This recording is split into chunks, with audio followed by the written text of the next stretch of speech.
Hey friends, if you encounter Windows Video Editor error code 0x80070497, then please watch this video. Now there are two video editors on the system. You may think there's only one. One is obviously Clipchamp and the second one is the Windows Photos app. You can use both for slide video editing. But the solutions will remain the same and they will be generic because there's nothing specific to the video editor. It will be considered like any other app on the system. So first of all, restart the computer. Right click on the start button, select shutdown or sign out and then select restart. The next one is a check disk scan. Search for command prompt in the Windows search bar and click on run as administrator. Search for chkdsk space /r space /f and hit enter. Press Y and then hit enter once again.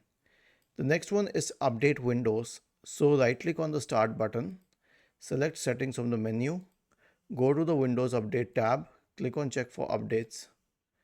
The last one is an SFC scan. Search for command prompt in the Windows search bar and click on run as administrator. Type the command sfc space /scan now and hit enter to invoke the SFC scan. Was this helpful? If yes, then please subscribe to the channel. If not, then let us know in the comment section of the video on how we could help you further. Thank you for watching this video and have a nice day.